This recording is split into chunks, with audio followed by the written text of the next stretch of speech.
Arun, Arun, My life has been a series of thorns in my face. And then suddenly I bumped into you. I was thinking the same thing. Cause I've been searching my whole life to find my own place. And maybe it's the party talking or the chocolate fondue. But with you, I find mine. I see your face. And it's not like I've ever known before. Love's an open door. Love's an open door. That's cute. Thank you. thank you so much. Thank you. What's all this, Arun? This is for you. Oh my God. Happy anniversary, Pallavi. Happy anniversary. Pallavi, क्या? तू office नहीं के जात? हाँ, evening party है ना, तो बहुत सारा प्रेपरेशन है, तो आज के छुट्टी. ओके.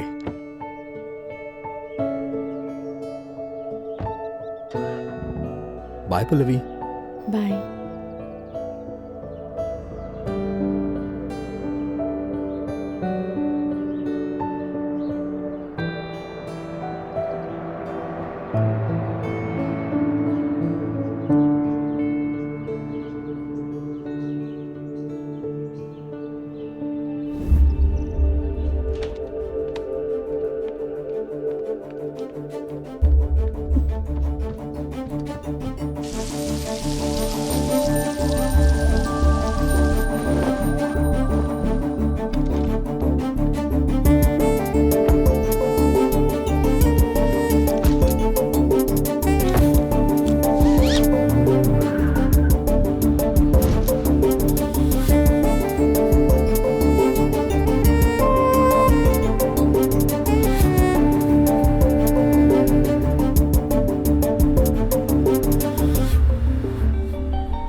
हेलो. हाय पल्लवी. यार अरुण, तू बाहर बड़ू का? वो हम ग्रोसरीज लेवे मार्ट जा रहल बानी. ओके. एक्चुअली इवनिंग के पार्टी में ऑफिस के लोग भी आई हैं, तो हमने उनका खातिर भी अरेंजमेंट करे के पड़ी. हाँ अरुण, वो सब हम देख लेब. ओके पल्लवी.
अमन बा का? हाँ, अंदर बा.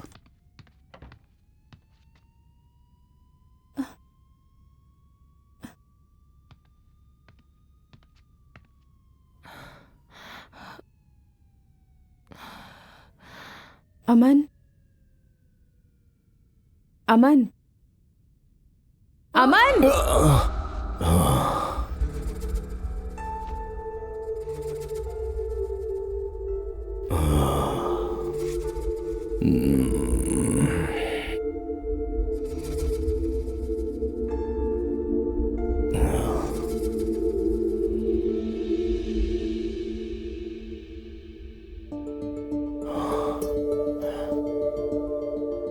Pallavi,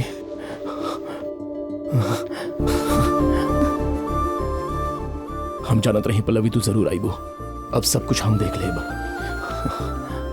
Okay, I'll send the bill. Please check immediately. Yeah, sure. यहाँ से कहीं और चले जाओ। एक मिनट। हाँ,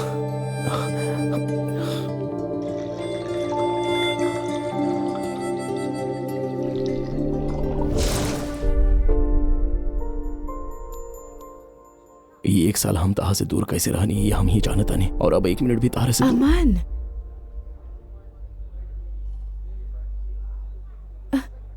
हम दोनों साथे रहे नहीं किया ही। कल हमके प्रोफेसर मूर्ति जी के फोन आयल रहे। हेलो, हम प्रोफेसर मूर्ति बोल रहल बानी। हाँ सर, बोली कैसन बानी रहुआ? हम ठीक बानी पल्लवी, तू कैसन बाड़ो? हम हो ठीक बानी सर। अब अमन कैसन बा? डेफिनेटली अच्छा पोजीशन पे होगी। ना पल्लवी, जब से ओकरा पता चलल बा कि तोहार शादी हो गइल बा, वो डिप्रेशन में बा। कोनो तरह ओकरा समझा के यूएस भेज देले बानी और जॉब ज्वाइन करवा देले बानी। बाकी वो तोहार ख्याल से बाहर नहीं निकल पा रहल। शराब के आदी हो चुकल बा। वो हमरा से कहलस कि वो तोहरा से मिलल चाहता, लेकिन हम कहनी कि ठीक ना होगी। अभी तो वो ऑफिस भी नहीं जा रहा। 10 दिन में अगर वो प्रोजेक्ट टेक ओवर ना कैलस तो जॉब से निकाल दिया जाए।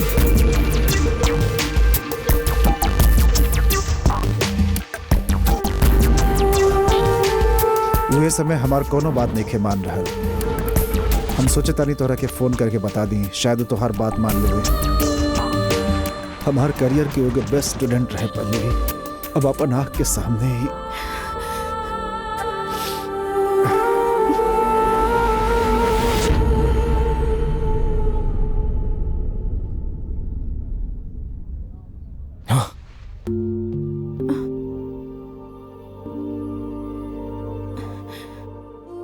मने तो हमरा पर हमदर्दी जतावे आइल बाड़ू। ना अमन, हमरा लागल कि तू अब तक हमरा तरह सब कुछ भुला चुकल होगा। सब झूठ। तहार आँख देख के हमरा पूरा सच्चाई के पता चल रहल बा। तहरा का लागता कि हम नहीं जानत? तहरा जैसन का जाने कितना लड़की सब अपन माता पिता खातिर, सोसाइटी खातिर अपन मन मार के जिंदगी जिएली। तहरा एकर जरूरत नहीं है।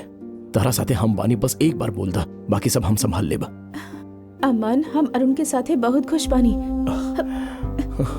हम कैसे समझाई तोहरा के 1 साल में वो हमरा के इतना प्यार दिलस कि हम सब कुछ भुला के ओकरा से प्यार करे लगनी। काई तू कहताड़ू पल्लवी? हमारा आंख में देख के बोला तू, बोला का तहार दिल में हम नहीं खे? नजर काहे नहीं को मिला रहल? नजर मिली तो तहार आंख में आंसू आई यही से। अमन, तोहरा के समझा रहल बानी, तू समझ काहे नहीं खड़ा? काहे आइलो? हम पियले बानी तक का? हमार जॉब चल जाए तक का? हम मर भी जाई तक का? वो सब ना होके यही से आइल बानी। उस समय जौन हालात में हम रही, तब हमरा के हमनी की शादी से ज्यादा तोहार करियर ज्यादा जरूरी लागल। यही से शादी करके चल गई नहीं। अब तू उहे करियर के बर्बाद कर रहल बड़ा। ये हमरा से बर्दाश्त नहीं किया हो रहल।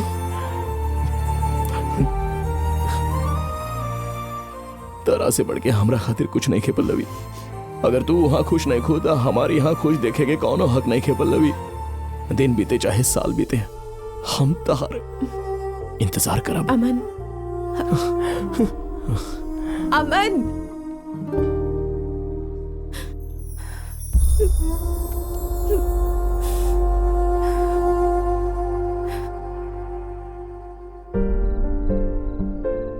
ओके, अब टाइम हो गया पार्टी स्टार्ट करे के लिए। स्टार्ट। हे अरुण, हमरा गैंग में you guys are made for each other. Hello hello, इनके बाद हमनी के नंबर आई, यू नो। हाँ यार, ये बात तो बिल्कुल सही है। बिल्कुल सही। लेट्स सेलिब्रेट बड़ी।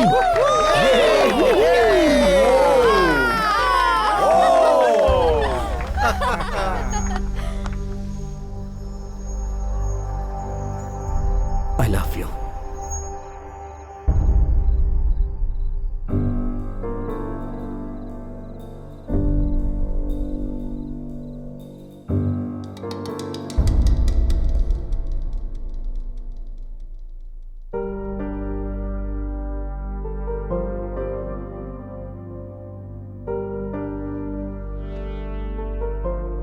Pallavi, is everything okay? Pallavi, हम आज अमन से मिले गई रही। व्हाट? जब हम तोहरा के अमन के बारे में बतैले रही तो शादी के बाद तू हमरा के बहुत सपोर्ट कैले रहला। वो हम भुला नहीं की सकत। प्यार एक से ही शुरू होके एक पे ही खत्म होके वाला चीज ना है। ये बात हम सिर्फ तोहरे से सीख ले बानी।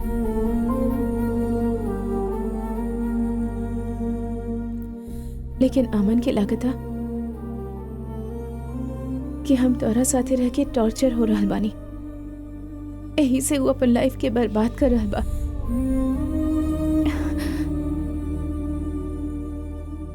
और एकर वजह हम ही बानी सोच के हमके दुख हो रहल बा। हम तोरा साथे बहुत खुश बानी अरुण। ई बात ओकरा के बतावे के पड़ी। वो अगर देखी तबे पता चली ना।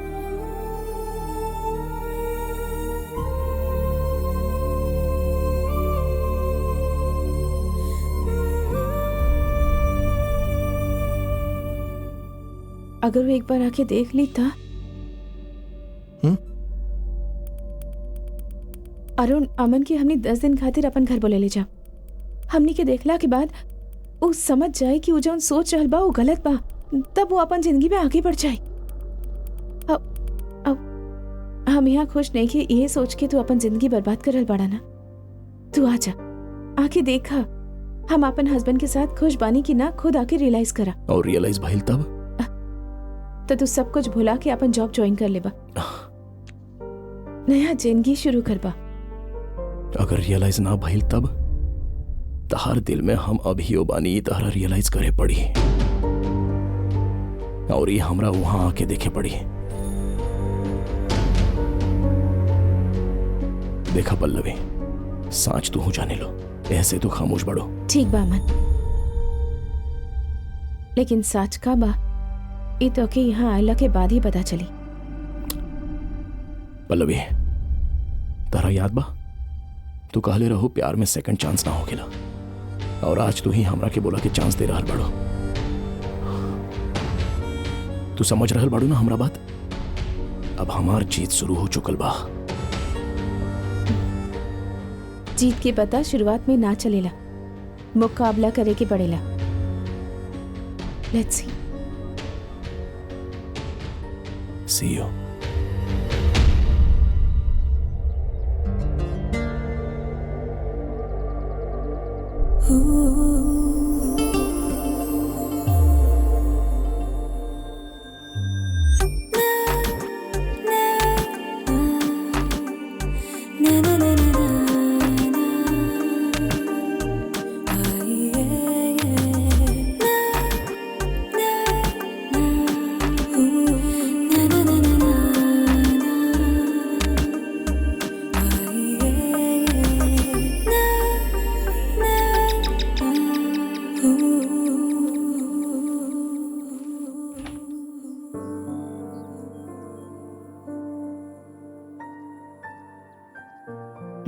हाय Aman.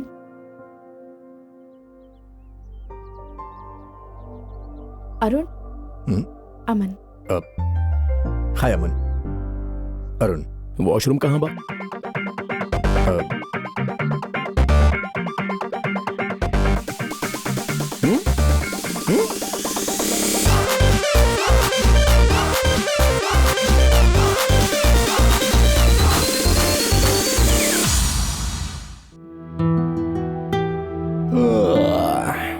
Arun, give me a break यहाँ प्लीज।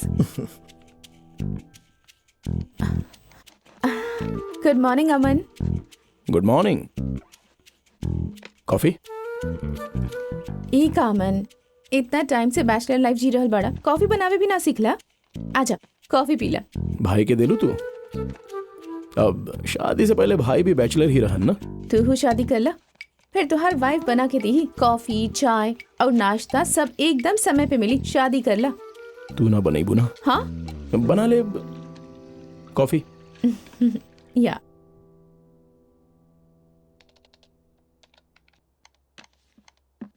ही का खाली कट के रख दिलू, एकरा के पकाईबू कब?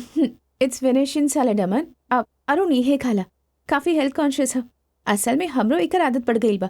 जब तक तू यहाँ बड़ा तू आदत डाला। हेल्थ खातिर ये सब खा लो भाई, हम तो हेल्थ खराब भइला पर खाइला। याद बा तू हमरा के उपमा बना के खिलावल करत रहू वहां इंडिया में पेंट हाउस में रहत रही, तभी हमरा के खिलावत रही। जानत हड़ो पल्लवी उपमा बहुत अच्छा बनावेली। रियली? और सुना, इनकर सुपरमार्केट में रवा की क्वालिटी अच्छा ना होत रहे तो ये बाहर से खरीद के लावत रही। अमन बस करा।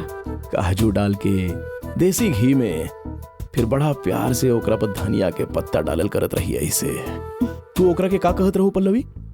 कोथमीर। हाँ, कोथमीर। पूरा जिंदगी उपमा खा के बितावे के सोच ले रहे। अमन से पल्लवी के लगाव रहे। का भइल?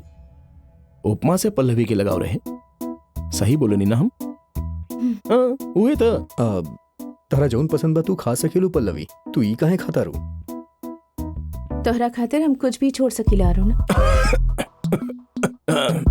ओके Pallavi, I will be back. ओके।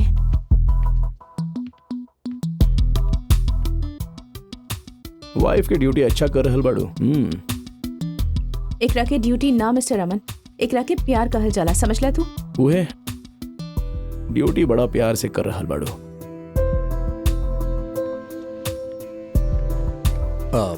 पल्लवी, हम ऑफिस खातिर निकला तानी, इवनिंग कॉल करब। ओह ठीक बा, हमू चले ओके, तानी। Lettuce move.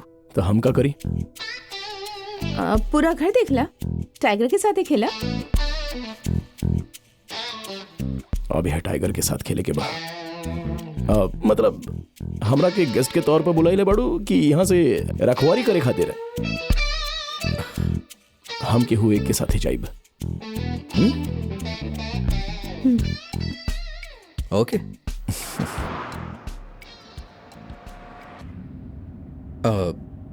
Seat belt.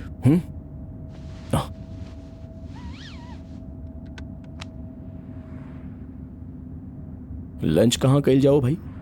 अभी तो ब्रेकफास्ट कैला। पहले से प्लानिंग कइल जाई तो अच्छा रही ना। एक बार वही वजह से बहुत कुछ भइल रहे। अब नाइस कार। हाँ